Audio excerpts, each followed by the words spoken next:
Well, Pedro, welcome to Uruguay first. Thank you. We are really grateful to have you here.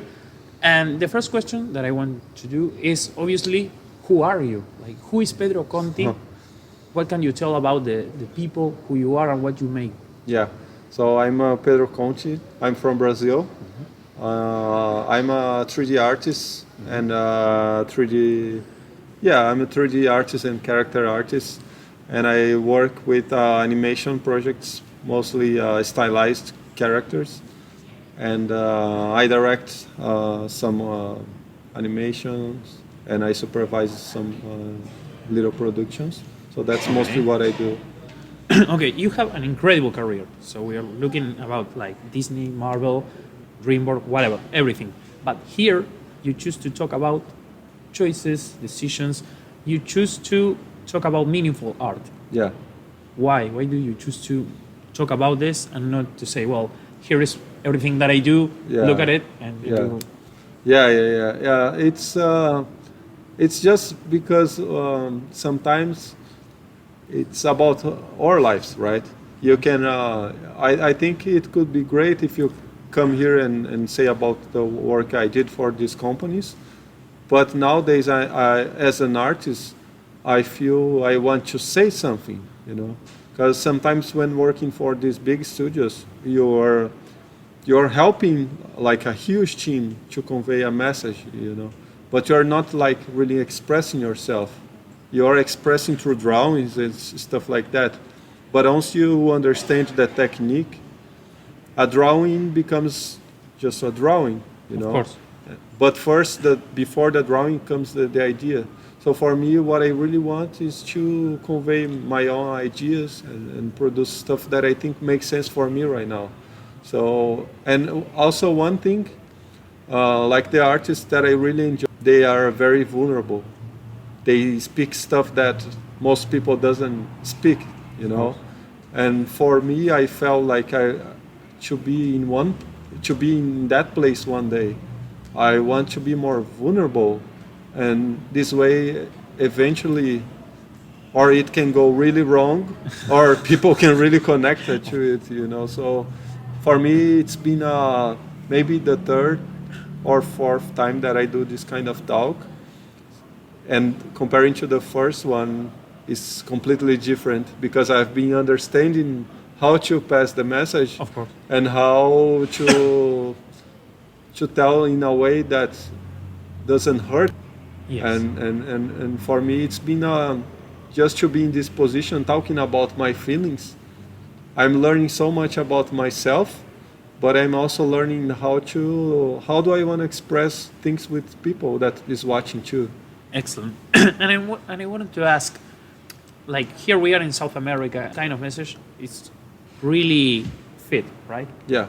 You talk about all the struggles of living in Brazil. Yeah. And that there is no like big animation companies. Yeah. It's really a hard way Yeah. to make it where you made it. Yeah. So we are talking about choices. In some part of the conference, you seem to have no other option than art. Yeah. In some way, we can say that art saved your life. You were talking like you were a kid and you hated school and you hated everything, but then art appears. Yeah. So there is a moment that you can say that art changed your life completely. I think art still changing my life every day. Every day. But for me, it was like the moment I understand that I could make a living from art. Like when I say that one guy I met on the street told me I could do movies in my home, and I could really connect it. Like this is a work. I can make money, and nowadays I guess through music, I'm recovering, kind of understanding my life again, and trying to bring like those different influences or different medias of art to my work. So I think it's every day is changing my life, man. Excellent. So I wanted to ask, what is next? So we know what you do and you're excellent, but what is next in this Pedro Conti's adventure? What I really want to do is to keep developing more kind of independent art for now, but somehow I want to really try to make it more commercial, you know. So Plan in a studio maybe. Or yeah, something? I'm.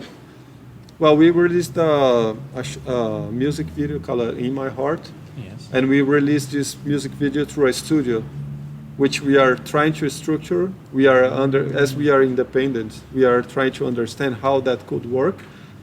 And besides the studio, we have our work companies, right? Yes. So we are trying to handle that situation, like how we can make this. What is the studio first? Because we don't want to just create a studio to be another. Make some balance between creativity and working So for others. we are understanding how that would work, but it's definitely is to produce meaningful animation. That's the main goal. So, like we are talking about meaningful animation and meaningful art. Yeah. What do you recommend for people that live right here, like we talked in South America, and have all this struggle? What are like your tips for people that want to follow your steps? What? Maybe one thing you wanted to say to the people that say you can do it, or something Yeah. to these No. people that have the same things than you. I think like nowadays, as I said, you know, there's not a barrier. I think mostly the barriers are created by us or by someone else telling that's not possible, you know.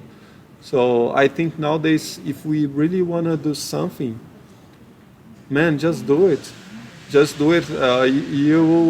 You get to learn a lot in this process trying to do, and through internet, man, internet is like You have everything. you have in some everything. click, Yeah. one click, and you have everything. Yeah, and your life can change just by posting one piece that you produce, as it happened to me when I released my first short film. My life changed, and I'm still like getting stuff from that short film that I did maybe 7-8 years ago. So I think it's just share. You have to share what you feel and produce stuff as an artist. Basically, that's the. And don't believe in the people that say that you can do it. Yeah, exactly. Excellent. Exactly. So that was my really last question. I don't have anything much to say. I want to thank you Thank for you coming so here much. to this interview and coming here to Uruguay. And well, now you can enjoy all of the Yeah. conference. So thank you a Thank lot. you so much, man.